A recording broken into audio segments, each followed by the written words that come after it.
Doreen Granpeesheh is the Dr. Doreen is an expert in autism. Doreen Granpeesheh. Dr. Granpeesheh. Dr. Doreen Granpeesheh. Dr. Doreen Granpeesheh is a visionary in the field of autism. Now you can ask her questions on Ask Dr. Doreen.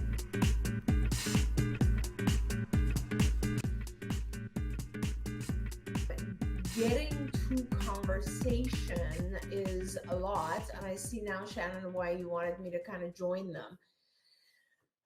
So maybe this will help you as well, but all things awesome. Maybe this will answer your question as well. But getting to conversational skills is not an easy step. It's not one thing that we teach. There's many different lessons that have to be mastered. I'm going to talk about a few of them right now.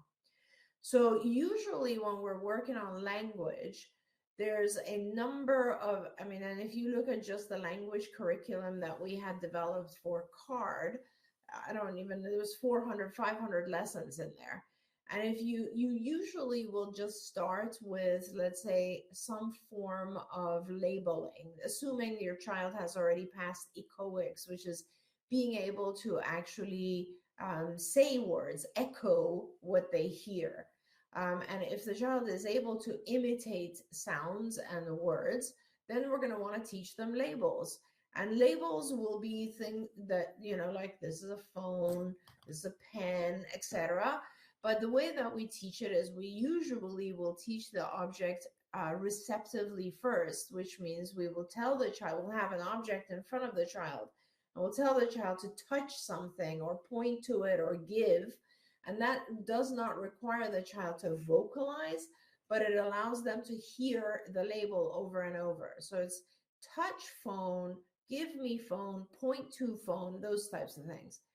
And once that step is mastered, then you can actually do a receptive version of that, which is, what is it? And then the child has to say phone, right? And that's the first response. And I'm not going to get into it. It would be a whole lecture on discrete trial and discrimination training to talk to you about how you'll introduce a second object, which is, let's say, pen. And then you have to make sure that you can, rotate the two objects so the child is able to actually discriminate between phone and pen. And once you have discrimination training in place, which, by the way, is 7 steps, all of it on its own, which is why I'm not going into it. But once you've done all that, then you obviously can increase and keep adding labels. And all of what I just said was one lesson, labels, object labels. Now we also have to go into, of course, actions, right? I'm running, she's sitting, he's eating, etc. And by the way, since I used a gender, you also will have a different lesson which teaches about she and he, they, us, those types of pronouns. And then, of course, you have other lessons that are going to teach adjectives, things like the color of an object or the size of it, the shape of it, the weight of it, all of that. You'll still have another lesson that'll be talking about tenses. So when something is in the past tense or future tense, you'll still have another one that's talking about the functions of objects. What do I drink from, and what do I? So there's and prepositions and pronouns, and there are about probably somewhere close to maybe 60 or so lessons that are just basic language, very basic stuff. And you will teach these, and as you teach them, you try to join them. So as you're teaching, let's say, it's a phone, and you've also now taught the other lesson, which is, you talk to people on a phone, functions. You can merge those two types of things together. And now I can say something like, give me the thing that you use if you want to call mom. And then you'll know it's a phone. And it starts to get a little bit more abstract, and you have to think about it. Or I could say, give me the thing that is on the table that's a rectangle, right? Because you also now learned of shapes. So there's a lot of different ways that you can merge all these concepts together. And that's just the way we learn things. We classify them according to multiple different features, right? A phone is an object I use to connect with people. It's also a rectangle. It also has glass. It is also this, blah, blah, blah, blah, blah. And so you have all of that. That has absolutely, honestly, this is all just core language. It has really nothing to do with conversation yet, but it's necessary, because once you get to conversation, the skills that you learn are not so much about speech and language as they are about interaction and social. Conversation is a very, very social behavior. It involves, so you have to sort of have enough of the basic speech and language stuff for content, but now we have to kind of teach you all the rules of conversation. So those are things like, if I'm talking to one other person, how do I begin a conversation? If I go up to a person, how do I begin? And you know, a lot of our kids have the problem where they will just blurt something out, and you have no idea what was that? Like, is that from a movie they saw? Is that from a book? Is that just a memory? Is that something in their head? What is it? And so we teach, there's a lesson which is Intro to a Conversation, which has to do with teaching the child how to give an introduction. And if you think about it, typically developing kids also talk about random stuff, but they give an intro. So they'll say something like, this movie we were watching last night, that's the intro. And then they'll say, it had this cute animal in it that was blah, blah, blah. And so then it's fine. Then it makes sense. In other words, they place it. And our kids often don't do that. And so one of the lessons we teach is how to introduce a conversation. Then other aspects of conversation involve how to repair a conversation. And that's a very advanced one. So let's say the person that you're talking to looks at you and starts walking away because they're not interested. You have to not only have already mastered the lesson that has to do with what was that facial expression, like being able to read other people's facial expressions, which is very hard for our kids. But then once you've realized, oh, this person's getting bored, to be able to repair it. And how do you repair? You change the subject to something they're interested in. So these are, I just listed 4 different lessons. Being able to read someone else's body language, being able to know, think from their perspective. This is theory of mind lessons, which are like, okay, if they're not interested in this, maybe they want to talk about these toys, or I know they're interested in something else because yesterday he talked to me about this, whatever it is. And all of these things have to come together so that you can repair the conversation and not just be left there. That is just one other lesson, repairing conversation. Another one is how you behave in a group as opposed to just one person. Another one is taking turns in conversation, listening and answering. So making statements as well as asking questions. These are all individual things that have to be taught before a conversation can take place.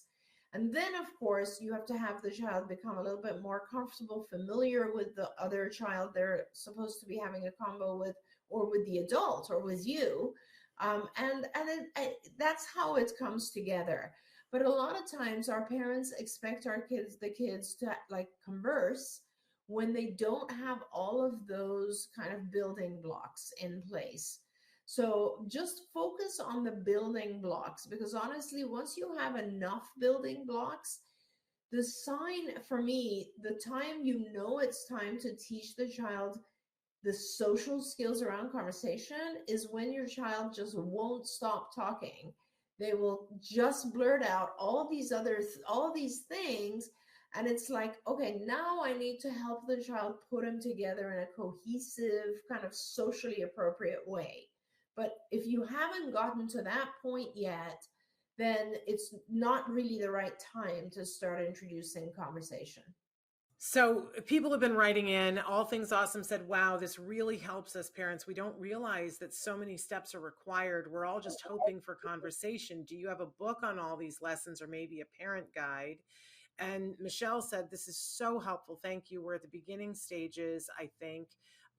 He still is in the labeling stage. And I think that they're right on the money here, that I don't think any of us realize how much this takes. And that's also part of that conversation about why, when ABA is recommended, how many hours are recommended, because this isn't something that happens in 1 hour of speech a week, which is what a lot of what is normalized for parents. Oh, well, your child only needs 1 hour of speech a week. We're not going to get there with 1 hour a week. No. And ABA is like, generally at these early stages, we're looking at anywhere between 25 to 40 hours a week, even more. Some of my kids do more. I come to think that in the early years, when I first opened CARD many, many years ago, in like 1990, I had probably about, I want to say maybe 20 or so lessons. And what I did is I just started to, I had patients, I had children. And with these children, we grew. So those early children were like, for instance, I would be with a child and I'd be like, okay, like he is just blurting out a bunch of info. I just need to teach him how to put it in the appropriate, environment, or where is coming from. Like, is it something he thought of or something? And that would become a lesson. Or I would imagine that, oh, this child is having a very, very hard time understanding that other kids at school weren't making fun of him. It was an accident. So I need to teach him that. And so these became lessons that we wrote through the period of, 25, 30 years. And yes, that's the book that I wrote, which has a lot of chapters that talk about just the organization of CARD, and how we built a large company, right? It was a pretty big company that helps kids. But at the end of that book, there's an appendix that has some of these lessons listed, but it doesn't describe them because we put those lessons in a software or in a platform called Skills. And Skills is available right now to the public. But unfortunately, CARD doesn't have the resources to really help people understand the platform. So they're kind of like, it's there. They only have a few people supporting it. But why don't you take a look and see if getting a license to Skills is helpful to you? Otherwise, I will tell you, I am trying to write another book that talks just about content and just about these things that you can teach, and goes into great detail about each one. Wonderful. Okay. So many questions here.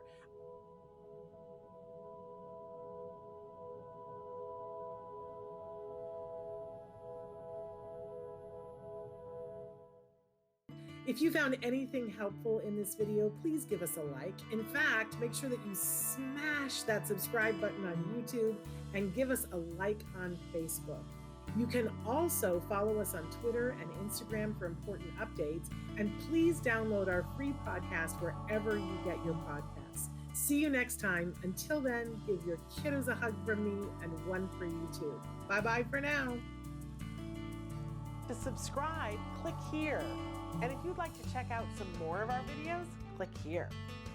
Don't forget, you can watch Ask Dr. Doreen live every Tuesday morning at 10 a.m. Pacific time on autismnetwork.com. We hope to see you there.